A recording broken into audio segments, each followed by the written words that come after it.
Welcome to motorcycle repair shop. তো আমার পিছনে যে বাইকটি আপনারা দেখতে পাচ্ছেন, এই বাইকটাতে ইঞ্জিনের যে সাউন্ড সেটি নষ্ট হয়ে গেছে।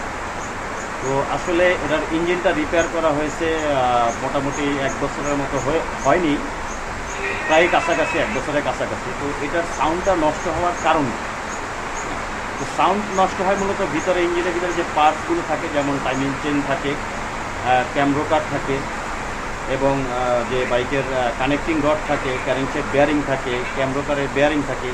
এই জিনিসগুলো যখন ক্ষয় হয়ে যায় তখন কিন্তু বাইকের যে সাউন্ড, ব্যাড সাউন্ড আসতে শুরু করে।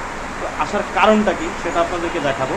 যেহেতু বাইকটা ইঞ্জিন রিপেয়ার করা হয়েছে বছরের কাছাকাছি, তো প্রবলেমটা আসলে কোথায় সেটা আপনাদেরকে দেখাবো। তার জন্য অবশ্যই ধৈর্য সহকারে সম্পূর্ণ ভিডিও দেখবেন, এবং যারা আমাদের পেজে নতুন অবশ্যই ফেসবুক পেজটিকে লাইক করে দিবেন, ভিডিওটিতে একটি লাইক দিবেন। তো চলুন তাহলে শুরু করা যায়। জিনিস রিং পিস্টনও কিন্তু খারাপ হয়ে গেছে। এর কারণটা যদি বলি, সেটা হচ্ছে যে বাইকের যে আমরা যেটাকে বলি সাধারণত মোবিল ফিল্টার, মূলত এটা মোবিল ফিল্টার না, কারণ মোবিল হচ্ছে একটা ব্র্যান্ড, এটা হবে ইঞ্জিন অয়েল ফিল্টার।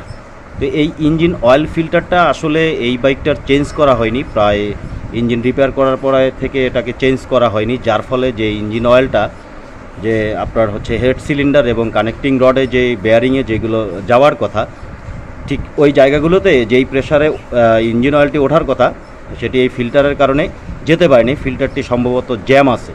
তো আমরা এটা খুলে আপনাদেরকেও দেখাবো, এবং আমি নিজেও দেখব যে আসলে ফিল্টারের কারণে হয়েছে কিনা। তো চলুন আমি এটাকে খুলে নিই।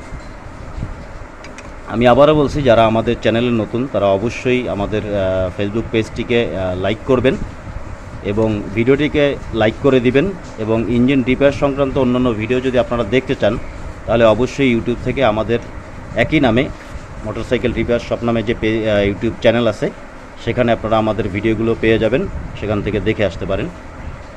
তো যাই হোক, আমি কিন্তু ফিল্টারটি খুলে ফেলতেছি, খুলে আপনাদেরকে দেখাচ্ছি ফিল্টারের অবস্থা। আপনারা কিন্তু অলরেডি দেখতেই পাচ্ছেন যে ফিল্টারের অবস্থাটা খুবই খারাপ, যেহেতু অনেক দিন ধরে ফিল্টারটিকে চেঞ্জ করা হয়নি। মূলত সাধারণত আমরা যেটা বলে থাকি, কোম্পানি থেকে যে রিকমেন্ড করে যে এত কিলোমিটার পরে এটাকে চেঞ্জ করতে হয়, আমরা সাধারণত 2টা ইঞ্জিন অয়েল চেঞ্জ করার সাথে সাথে এটা চেঞ্জ করে ফেলি, যেহেতু এটার দাম খুবই কম, খুব একটা বেশি নাই।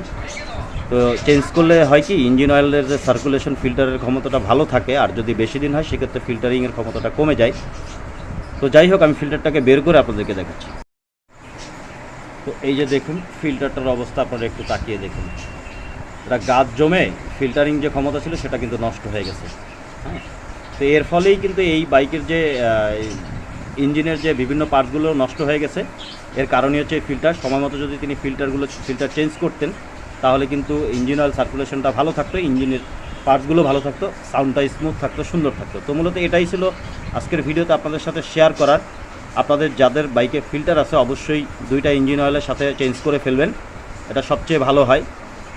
তো দেখা হবে পরবর্তী নতুন কোনো ভিডিওতে। সে পর্যন্ত ভালো থাকবেন, সুস্থ থাকবেন। খোদা হাফেজ।